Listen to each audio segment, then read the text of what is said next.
Welcome to the City Current Show. I'm your host, Andrew Bartolotta. We're always honored to bring you inspiring stories of individuals and organizations making an impact, empowering the good in our community and around the globe. Today, we're chatting with a renowned recording artist and a best-selling author who has turned her professional experience into a launch pad for others, offering media coaching to top professionals. I'm talking with Amy Scruggs, whose recent book, Lights, Camera, Action, has earned her the prestigious title of best-selling author. Amy, thank you so much for coming on the show. Such an honor to be with you today. How fun is this?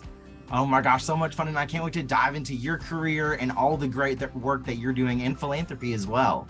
Thank you. It's a lot. It's a lot of Amy, but it makes sense. I promise we'll make this make sense in our time together.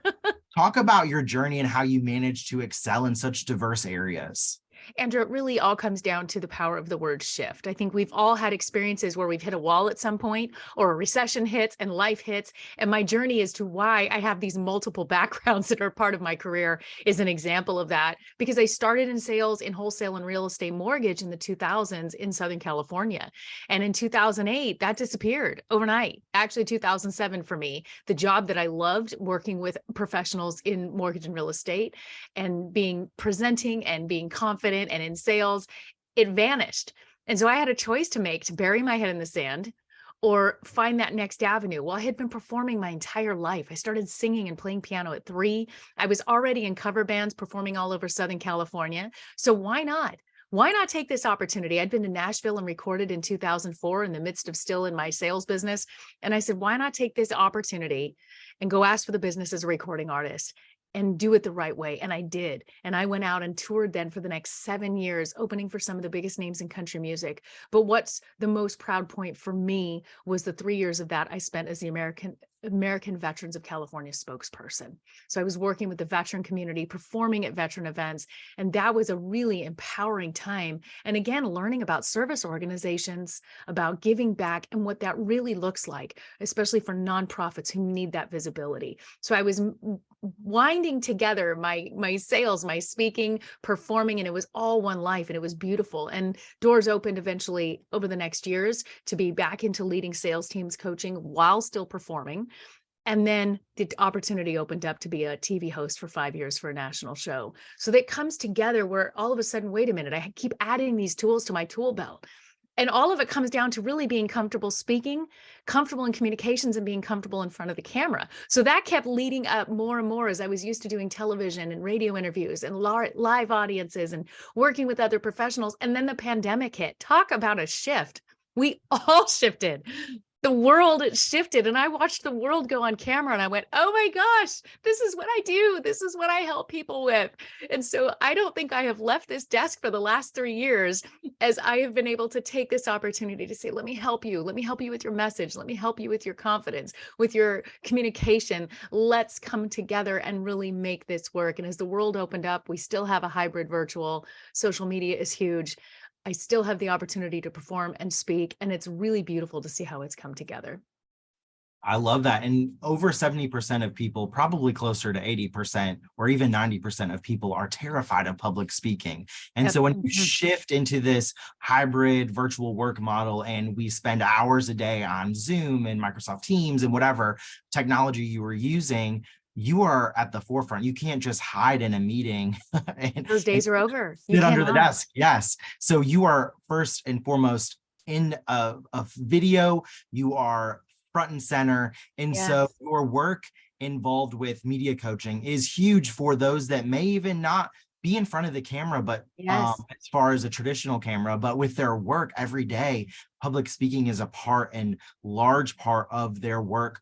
Talk a little bit about your work as a media coach and what you teach people across industries and sectors to really excel with communications and public speaking. It's an interesting field to be in because I've had a chance to observe professionals, like you mentioned, being on TV. They're purposely going to a TV studio or interviewing for TV. They know that's what they're doing, but this world shift has changed that narrative.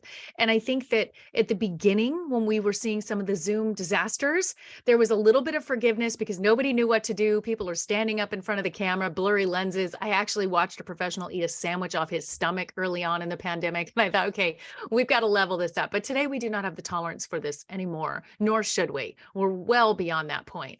So working with professionals and saying, not only are you going to be more effective when you're on a podcast or a show or just presenting in your business meetings, because you're going to be doing that. It's never going to go away now, but also you're taking these skills when you're back out in person. So working with professionals of all industries, learning their industry a little bit and helping them craft their message. I always joke that I've never opened an email that starts with, yeah, so what I'm here to talk about is. So why are we doing this in our communications? Why are we not taking out those filler words? Start a sentence with a sentence. Get comfortable with what it is you're sharing. Put time into your message about your business, your nonprofit, your outreach, whatever that is. Put that time into it. I know that we have AI now, and it's great that we can have AI research and write things and set up our copy for our social media posts, but nothing will ever replace effective communication with individuals. We have to learn how to speak confidently.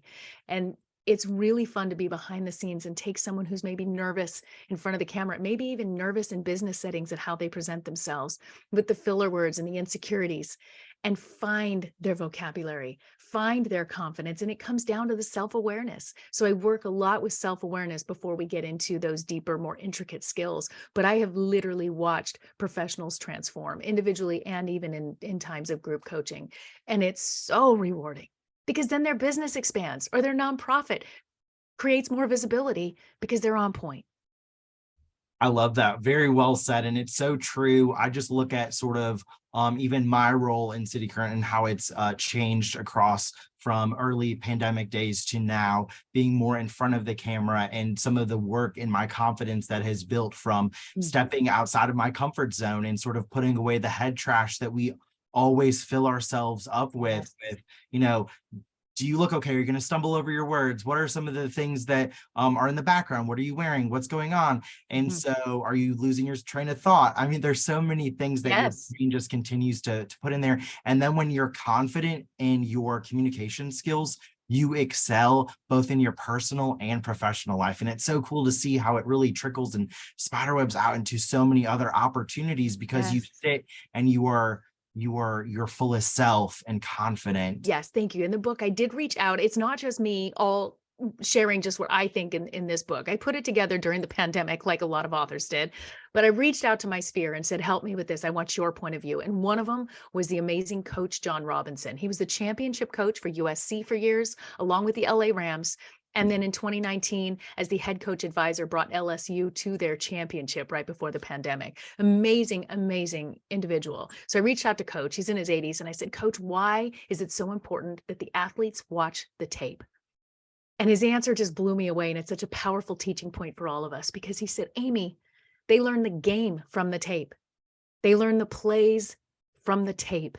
And they're not allowed on the field until they've watched the tape, because watching the tape creates champions.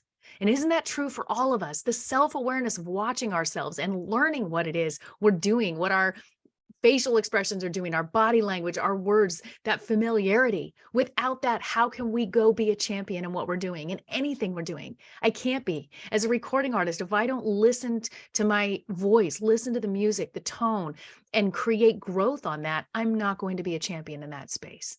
And it's the same with anything we're doing. And Coach hit it head on with that. Watching the tape creates champions. Dancers practice in front of a mirror. My band, we would practice in front of a mirror before a big show. Watching the tape, we've got to do it. And most people are saying, I don't like how I look, I don't like how I sound, and they won't do it. Then you are failing at your own growth. Take that chance, start learning yourself, because it will make you a better individual, better at home with your family, and especially better out in the workplace and in the community. Yes. And it really is stepping outside of your comfort. That's the whole point, is stepping outside your comfort zone and learning from it, growing every single day. Great tip there. And so what else would you say are some tips that people can learn from Lights, Camera, Action, and where can they purchase the book? The book is available wherever books are sold online. So you can go to Target, Barnes and Noble, Amazon, Walmart. It's there. And that's great. I always joke from the stage as well that I've never seen anybody come into the room with a bag over their head. This is still your face. It's just time you get comfortable and familiar with it. What is that looking like? What does your active listening face look like? Because a lot of times we're saying a lot with our nonverbals. We all sit in those virtual meetings and we see all the little tiles and the squares, and you see some of those faces as they're watching the meeting. They would probably really be horrified if they knew what it was they were representing, because they don't bother to look or watch the meeting back. What is it you're representing? It's the same face you take out. Start gaining control of what you are showing, what you are presenting in everything that you're doing. And it's really going to level you up. There's an awareness that happens. One of the most fun things that happens to me when I'm working with professionals is about 2 weeks in, they start going, oh, I noticed my coworker does such and such. I noticed that this person uses between every sentence. I noticed this person always looks angry. And you become aware of what others are presenting. And then you realize, oh my goodness, what is it I'm doing? And taking that as self-assessment can make dramatic corrections. So how do you are working in so many different industries, how do you manage the demands of your diverse roles, from hosting TV shows, recording music, writing books, coaching professionals? I mean, does Amy Scruggs ever take a day off? I joked last week, hashtag no day off, as I spoke and performed at a 3-day conference this last weekend. I do once in a while. The difference is I love what I do. So I don't feel that I'm punching a time clock. There's the mindset for me that if I've made sure that I've checked all the boxes, if I take a few hours in the afternoon and take a break, or I take 3 days off, I did take 4 days off about a week ago to go visit my son. I put those systems in place. Now I may work longer days right before I go, but time blocking for me, my day, I'm very regimented with my day. I get up at the same time. I have my self-health routines and my quiet and my reading and meditation. I am a student of my calendar. Where can I fit something in? Where do I need to pull something out? And I time block everything, and it allows me to be efficient. So right now, when we're together, this is all I'm doing. My phone is on silence. I'm not worried about emails. I'm in this with you, and I'm so excited to be here. And then the next hour, I have a different activity, and I will be all in for that. And I find that I'm more effective that way. And I'm not splitting myself to where everybody's only getting a piece of me. When I'm in there, you get 100% of me. And then the next one gets 100%. And by the end of the day, it's all been done. And I'm proud of that. I think it's a good system. It may not work for everybody that way, but my hour by hour is lined in. Even my hour for myself in the middle of the day, it's on the calendar. I love that. And a lot of people that struggle with maybe ADHD or ADD or any sort of mental behavioral health that sort of affects the way that they work, time blocking is a great way to say, Huge. I'm going to show up and give 100%, 110% effort to what I'm doing at this time, nothing else, and sort of put the Yes. blinders on to focus that. I was just talking to my wife about that, actually. So that's great timing there. I'm highly ADHD, so I call it controlling the bingo brain, and it really works. I love that. That's great. So you also emphasize the importance of perseverance. Could you share a time in your career when you faced a significant setback and how you bounced back? You did talk about, the mortgage crisis, That was a and big one.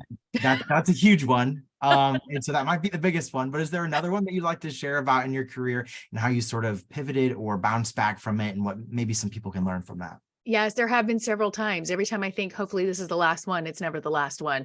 That was a big one. 2007 really hit. That wiped me out with my career, how I was providing for my children, and having to make that shift. And again, what tools do I have in each one of these instances? And for the sake of the time of the show, we won't go into all of them because there's been a handful.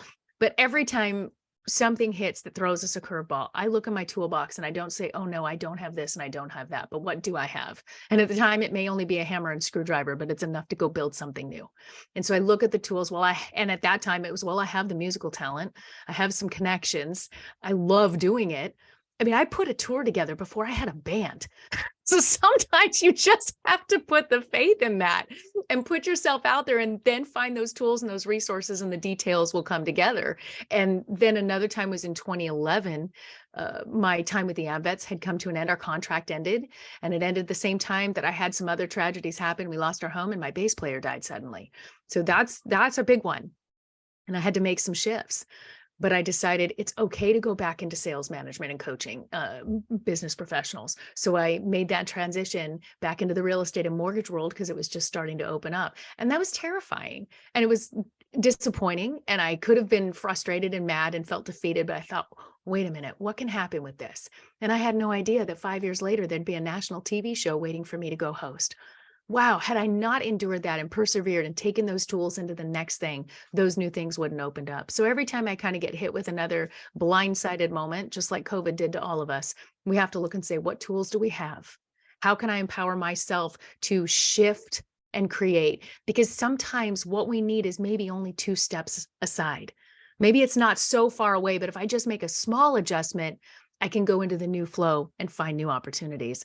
And over again, that has been the case in my life. And so here I am. I'm 50 years old with new music out on the radio, a book, my coaching career. If you had told me that when we lost the home, or if you had told me that when the recession hit, I wouldn't have believed you. But I think it's the daily choices to keep moving forward and know that I am in the active pursuit of my potential, that I did the right thing every day, then those opportunities will continue to open up. I mean, can I get an amen? That was fantastic. And so many life lessons learned for so many when you think about that your best days are ahead of you, and the importance also of diversifying your toolbox and knowing that in so much uncertainty in the world that we've experienced in the past decade and a half, with the recession and the pandemic and whatever we're living in right now, there's so much uncertainty sometimes. So And much. to be able to say, yeah, I am a business coach here, or I am a recording artist here, but I can also do this or that.